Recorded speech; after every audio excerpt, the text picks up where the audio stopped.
কাজিৰঙা তাজ পঞ্চম তাৰকা হোটেল নিৰ্মাণৰ বিৰুদ্ধে সৰব সদৌ অসম ছাৰ জনজাতি ছাত্ৰ সন্থা।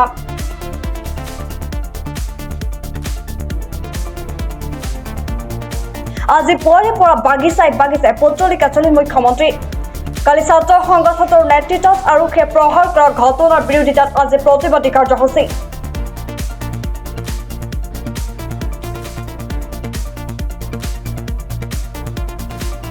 নাহৰজান ডিফলু লতাবাৰী আদি বাগিচাত আচাৰ প্ৰতিবাদ। মুখ্যমন্ত্ৰীৰ ভূমিকাক সমালোচনা ছাত্ৰ সংগঠনটোৰ। কাজিৰঙাৰ হাতীখুলি চাহ বাগিচাৰ ভূমিত তাজ পঞ্চ তাৰকা হোটেল নিৰ্মাণৰ প্ৰস্তুতি অসম চৰকাৰৰ।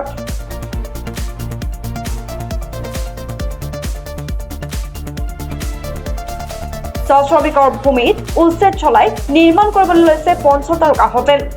আচ্ছা আৰু চাহ শ্ৰমিকৰ প্ৰতিবাদ বোকাখাটৰ বিভিন্ন চাহ বাগিচাত।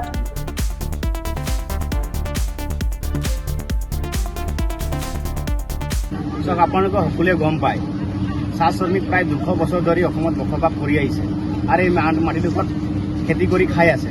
তেখেতসকলে আমাৰ মানুহবিলাক সহজ সৰল, ক'ত কাগজ এপ্লাই কৰিব লাগে, কেনেকৈ পাট্টা পাব লাগে আমাৰ মানুহবিলাক নাজানেই। তেখেতসকলে খেতি কৰি খাই আছে, কিন্তু চৰকাৰে অবৈধভাৱে আমাৰ মানুহবিলাক দখল কৰিছে আৰু আমাৰ মানুহবিলাকৰ লগত কোনো ধৰণৰ আলোচনা নকৰাকৈ আমাৰ মানুহৰ চাহ শ্ৰমিক মানুহৰ মাটি দখল কৰিব লৈছে। এই প্ৰতিবাদত অসম শ্ৰেণী ছাত্ৰ সন্থাই কালি আমি প্ৰতিবাদ কাৰ্যসূচী লৈছিলোঁ ৰাইজক লগত। প্ৰায় 2000 মানুহ গোট খাইছিলে। ৰাইজে আমাক সহযোগ কৰিছে। এই আন্দোলন কাৰ্যসূচীত আমাৰ আটছাৰ সাধাৰণ সম্পাদক জগদীশ বৰাক ডাঙৰীয়া আছিলে, সাংগঠনিক সম্পাদক অনিত গড়।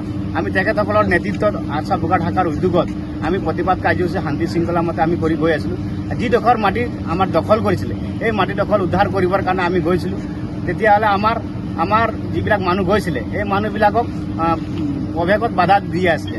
চৰকাৰে বাধা দিছিলে, পুলিচ প্ৰশাসনে বাধা দিছিলে। আমাৰ মানুহবিলাকে বাধা নেওচি যেতিয়া আমাৰ পাৰ হৈ গৈছিলে, তেতিয়া আমাৰ মানুহবিলাকে চাহ শ্ৰমিক মানুহবিলাকক আটছাৰ নেতাসকলক অবৈধভাৱে মাৰপিট কৰিছে। তেখেতসকলে মেজিষ্ট্ৰেটৰ কোনো ধৰণৰ অৰ্ডাৰ নোলোৱাকৈ, অচিৰ কোনো ধৰণৰ অৰ্ডাৰ নোলোৱাকৈ আমাৰ ল'ৰাবিলাকক, আমাৰ ফুল কুমলীয়া ডেকা ল'ৰাবিলাকক মাৰপিট কৰি আছিলে। মহিলাবিলাকক কাপোৰ উঠাই মাৰিছিলে।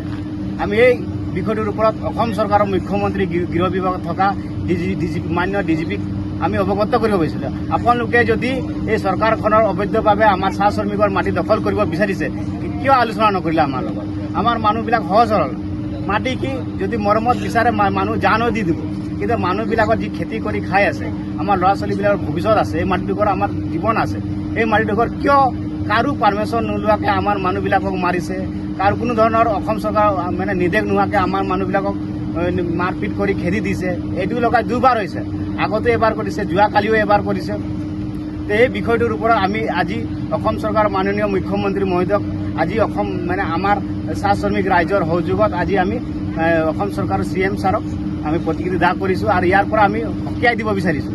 যিসকল চৰকাৰী বিষয়াই, পুলিচ প্ৰশাসনে মাৰপিট কৰিছিলে তেখেতসকলক তৎকালীনভাৱে চাকৰিৰ পৰা বৰ্খাস্ত কৰিব লাগে। অন্যথা আমি সমগ্ৰ অসমত আমি প্ৰতিবাদী কাৰ্যসূচী ল'বলৈ বাধ্য হ'ম আৰু এই কেইদিনৰ ভিতৰত আমি বাগিচা বন্ধ কৰি প্ৰতিগৰাকীক আমি সকীয়াই দিব বিচাৰিছোঁ। অসম চৰকাৰ প্ৰতিগৰাকী MLA মন্ত্ৰীক সকীয়াই দিব বিচাৰিছোঁ। এই আমাৰ অসম জনজাতি ছাত্ৰ সন্থা বোকাখাট শাখাৰ উদ্যোগত হাতীকুলি, কাজিৰঙা আৰু দিৰিং চাহ বাগিচাৰ সহযোগত আমাৰ যি শ্ৰমিকসকলৰ মাটি আছে সেই মাটিক বলপূৰ্বকভাৱে অসম চৰকাৰে কাঢ়ি ল'ব বিচাৰিছে আৰু আমাৰ চাহ বাগিচা, হাতীকুলি চাহ বাগিচা উচ্ছেদ কৰি সেই ঠাইডোখৰত তাজ হোটেল নিৰ্মাণ কৰিব বিচাৰিছে। গতিকে আমি অসম চাহ জনজাতি ছাত্ৰ সন্থাৰ তৰফৰ পৰা সেই মাটি আমি কেতিয়াও তেখেতসকলক বাগিচা উচ্ছেদ কৰি আমি হায়াত হোটেল বনাবলৈ নিদিওঁ।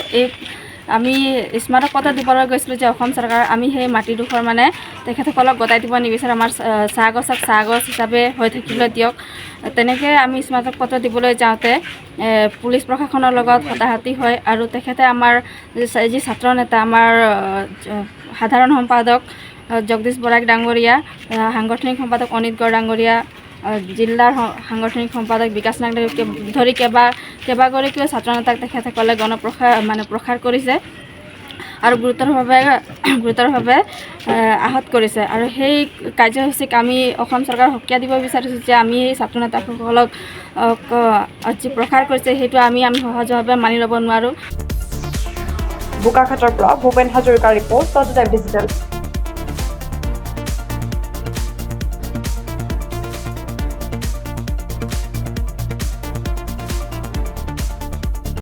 শদিয়াৰ পৰা ধুবুৰীলৈ, বৰাকৰ পৰা ব্ৰহ্মপুত্ৰলৈ সকলোৰে মাজত চিনাকি এটা নাম প্ৰাতঃ টাইম। থলুৱা ভাষা, কৃষ্টি আৰু সত্য বাতৰিৰ আধাৰত প্ৰতিষ্ঠিত খবৰ প্ৰাতঃ টাইমৰ প্ৰতিটো বা বাতৰি পুংখানুপুংখভাৱে চাবলৈ Facebook, YouTube, website, Twitter, Instagram আৰু ব্লগাৰ পেজত লাইক আৰু ফ'ল' কৰক।